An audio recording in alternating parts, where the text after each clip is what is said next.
Good morning, everybody, and welcome to today's Sunday Q&A, which today includes an apology. We'll come to that in a bit. Firstly, for the intro, CML Transit says Control Shift and V should paste without formatting. Failing that, right-click, paste text only. Right-click, paste text only was a winner. I've managed to. I didn't do it before, to be honest with you. I don't know if anyone watched last week. I was sitting there doing it in front of the computer like a newsreader, reading it off the auto cue, because for some reason what I end up doing is I end up copying and pasting all the comments onto a Word document, print the Word document on a piece of paper like this, read it out, normally very badly. And then for some reason, I was printing it out, it's all coming out blurry. But thanks to CL Transit, we've solved the problem. If you just do paste text only, it comes out crystal clear. And I don't have to change the size either. You just have to change the size. So that's lovely. Thank you very much. Question of the week this week was like a double vote from Leachy. Leachy says, has anyone else had the new notification once you completed a job, where you get a notification from the CX Finance saying you can get paid for 5 days for a very small fee?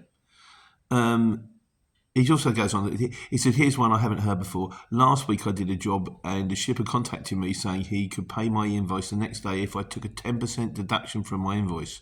Just pay me the invoice the next day without charging me 10%. Yeah, it's kind of, it always bothers me a little bit because it's pays same day for the right price, which is the we're going to kick you where it hurts job, because they're just trying to get it cheap for people that are desperate because they need the money and they go, look, I do it super cheap just to get something in. As for the 5% thing, that's like a factoring thing. That's kind of what factoring companies charge. So rather than waiting 30 days, 60 days, 19 days, they'll pay out straight away. And then when they get their money in, that's kind of their percentage. I actually rang the CX, spoke to them about this. And it is something they're rolling out along with something else as well. The reason I rang them is it might make a difference to me, because where I am at the moment, I can't run anymore. I'm sort of, and I'm at Transport It, and I'm happy at Transport It. But I also was on my own, and you do think, I couldn't afford to run on my own anymore. But if this comes in, I could. And that's going to cause a lot of problems with some people on the CX that are going to, because the thing is, it's a barrier to entry in the fact that you need money to get started. So not any old Tom, Dick or Harry with a Mickey Mouse guy with a van can turn up and get started. You kind of need to be a little bit established and know what you're doing. Bring this one in, anyone can do it. But then again, it's all well and good. We can moan about all kinds of things. We can moan about the fact that people are doing jobs for nothing. We can moan about people are working on it, they're subcontracting out that shouldn't be contracting out, but it happens, so it's dealing with it. So there'll be something to talk about there. But yeah, your thing about the 5% thing, they are trying to roll something out. I think they're testing it at the moment with certain companies where they'll pay straight away. Effectively, the CX will work as its own factoring company. That's kind of, I think that's right, as usual, when most things on this channel are completely wrong or largely irrelevant. But that's where that's what I know about that one anyway. So this week's video was shippers don't do this.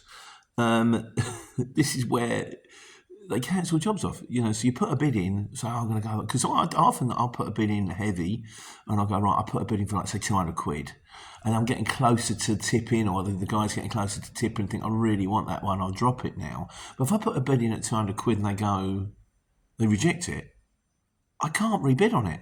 And sometimes it says e-quotes only, so you ring them up, but it either goes to answer phone. You think, look, I'm trying to tell you I do this cheaper, but I can't requote it and I can't telephone it. And if you hadn't knocked me off, then I could have actually put in a cheaper bid, which might have been okay for you. James Fletcher Vlog said, I only reject quotes if they're stupid money. Like you said, someone might change their mind and drop their price. It is, albeit stupid, how once it's rejected, you don't have the opportunity to requote lower. Yeah, it is, yeah.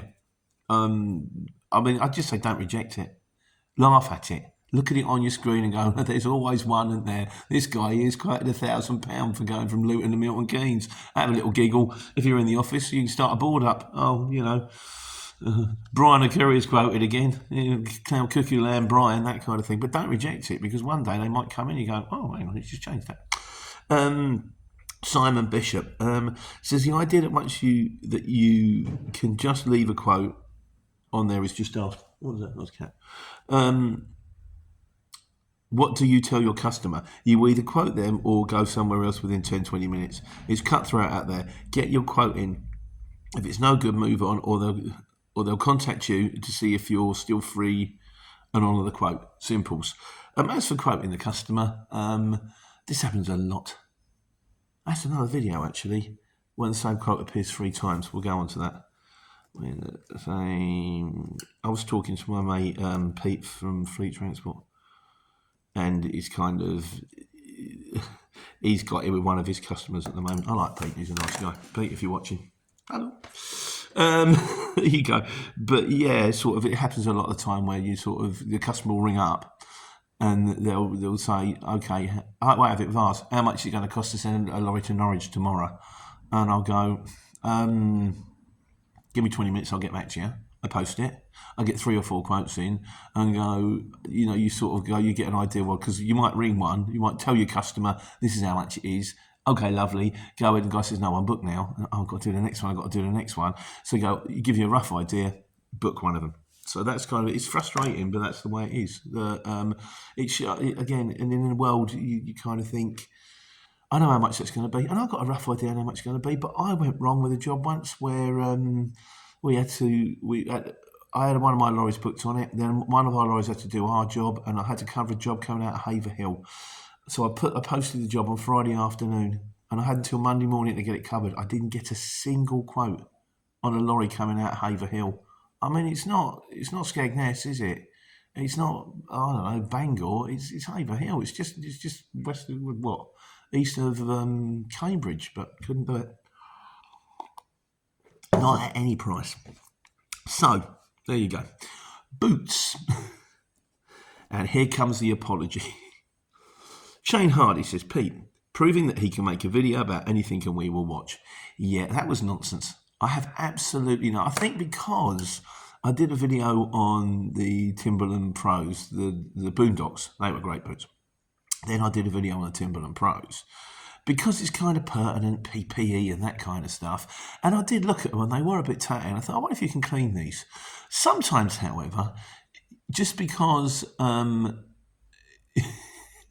you can think, you can wonder if they can clean this. You don't need to videotape it. I'm not Gen Z, am I? I'm going to tape everything. Here's me eating my cornflakes. Here's me putting my books in my bag. Kind of. Here's a shot of a milkshake. I mean, what? I've gone wrong. Went absolutely wrong. So I do apologise for that. Dale Steele says, I like your leather boot. Yeah, I think they're probably leather. Well, what do you say now? No one cares. Leachy says, do I spot a pair of clogs? Never knew you used to be a chef. No, not a chef. I do cook sometimes, not greatly, but the clogs are brilliant for kicking around the house. I think I've always wanted to be the chef. I've always wanted to be able to do the jump, watch Geese on the telly do it. He said, it's just practice. You got to put your hand like that and do this, and I practice a little bit sometimes. We used to demonstrate the combi chefs when we used to work Ford and Market. My dad stood next to 2 stalls. There was the one next door who did the kitchen devil knives, cutting up a Coke can with a knife. And the one on the other side did the combi chef, which is what they called him, the mandolin. You've got the little blades, and you go, carrots and chips flying out of it. It slices, it dices, it even makes coleslaw. Brilliant. Great fun to watch. I do love a demonstrator. I've done videos back in my day. There's a video about Ricky the demonstrator. He was great. Back in the old market trading days. The video's 6-7 years old now. They're probably in black and white, in fairness, and people moving really fast. Yeah. And finally, on the subject, Wayne Rawlins says, get matte black spray paint. You can have the job done in seconds. Did anybody else, when they went to school, because I was always taught to polish your shoes with, polish, and then you take the polish off, and then you put the dubbing on, and then you take the dubbing off if you can be bothered. And then I went round my mate's house, they just got out a tin of pledge and went like that, got a rag on it. Anybody else do that? Much easier. Much easier. Right. The wise guys. Only one on this week, which is KS Kitchens, says, hi, I'm thinking of getting a big Sprinter van and a trailer and getting into UK and EU removals. Do you think it's worth it? From my own personal point of view, I always find vans and trailers to be painful. But then from a EU, if it's an EU removal, maybe not. Just the idea of you've got to park the trailer somewhere and move the trailer somewhere and move the van. I'd always think you'd be better off with a better van. But I'm putting it out to the wise guys. What do we think? Is there money in EU removals? Is there money in UK removals with a trailer? Is it worth it? Let's say KS Kitchens, no. So that was wise guys. And this week's trucks is from Shamil K, which he said, I tried Road Lords for the first time. And I think it's the last time earlier this week.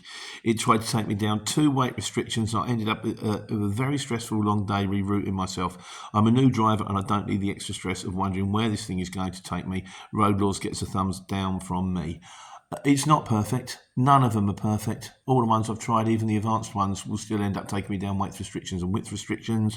I will also double check your settings. Make sure you had it correctly set up, because you can have it on track 1, track 2, track 3. You might have programmed it for track 1 and accidentally set it for van. It's normally pretty good, but if you do you. If it doesn't work for you, fair enough. There's other ones out there.